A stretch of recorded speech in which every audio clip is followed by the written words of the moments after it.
We probably should have known that the new Scream would never actually justify its existence when there was never even a satisfying reason why it has exactly the same title as the original 1996 film.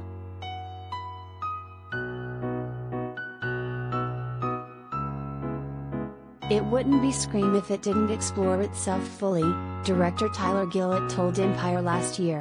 That's the nature of the movies. It understands what it is. And this movie is no different. It understands what it is, and how it fits in the lineage of Scream and in modern horror.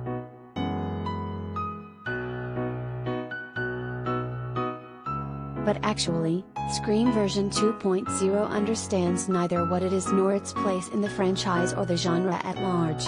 Rather, it's a foolish knockoff that tries desperately to become a clone of the OG film for a new generation despite not being fresh, smart or even fully coherent at times.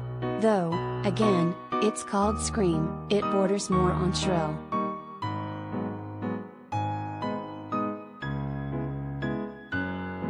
What might be its biggest offense is that it drags the surviving legacy characters down with it. But we'll get to Sidney Prescott and Gale and Dewey Riley, Neve Campbell, Courtney Cox and David Arquette, a bit later. Scream the reboot, or requel, as Mindy, Jasmine Savoy Brown, a stand-in for smart Alecky Randy, Jamie Kennedy, from the 90s film, tries and fails to explain, focuses on Woodsboro's newest breed of teenage victims who contend with the delirious wrath of Ghostface.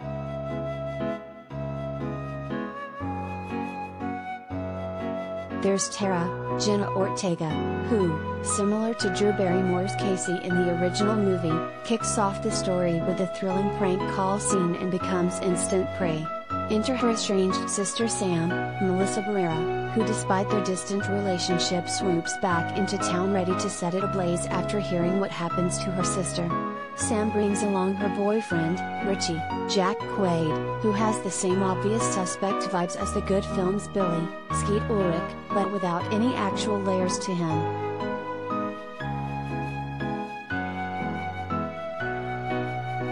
Rounding out the new cool kids is Amber, Mikey Madison, Tara's best friend. Wes, Dylan Minnette, is the nice guy. Chad, Mason Gooding, and his girlfriend, Liv, Sonia Mark, are clearly supposed to be the latest version of happy-go-sloppy couple Tatum, Rose McGowan, and Stu, Matthew Lillard, that is to say, incredibly fun and seemingly harmless. Mindy is Chad's sister.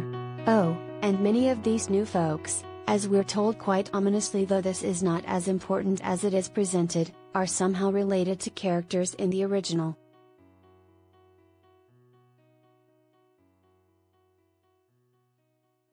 You'd think that last part would prove intriguing, especially considering how the 1996 movie actually made good use of unseen older characters, like Sydney's mom, for example, by weaving them into its narrative. But no, the weak facsimile Scream often does frustrating things like introduce theories and concepts without giving them any real meaning.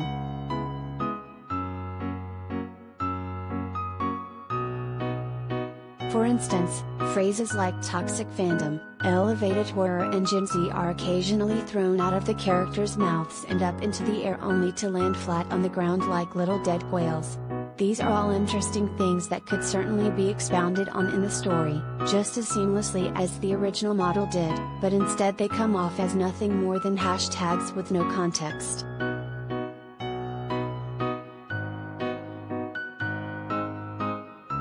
It's a shame, really, because elevated horror deserves real commentary beyond the "I prefer movies like the Babadook" line in the newer, sillier version of Scream. And if this film were half as smart as its characters pretend it is, it would contextualize things like peer pressure, young white male rage and entitlement, as well as the many menacing themes that are hidden in the veneer of suburbia that this film sits on without actually acknowledging.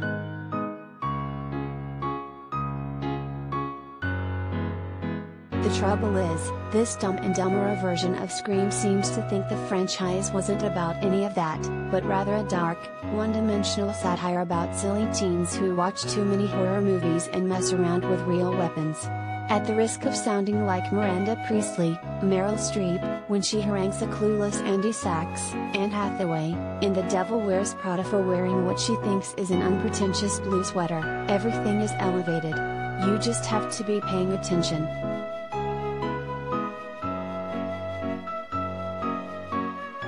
Put plainly, Scream the replica plays itself, in more ways than one, and has a fundamental misunderstanding of its own series. Instead, Gillett and co-director Matt Betty Nethialpin, along with screenwriters James Vanderbilt and Guy Busick, go the simpler route. They reincarnate the original, more interesting characters as this emptier new crop and put them through the same ringer, almost beat by beat, down to the prank call turned home invasion and the escalating bloodfest that is Act 3, which, like the first film, goes down at Stu's house.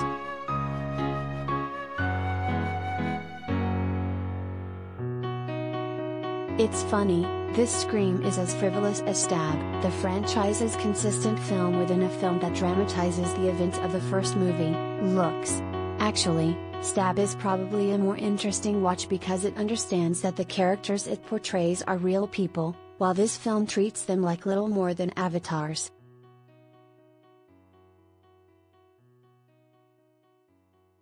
That's why Sydney, the original's final girl, and Gail and Stewie are so integral to the new film. Not only because, by definition, legacy characters can't be killed, but also because even in the thankless few minutes they appear in this film, they have more texture than each of the new characters.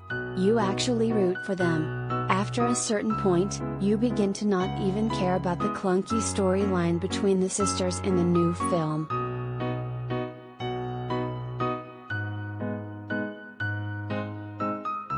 As the Wes Craven-directed 90s film and Matrix Resurrections both understood, there comes a point where you put aside the self-mocking and actually explore and even wrangle a bit with your own core messaging.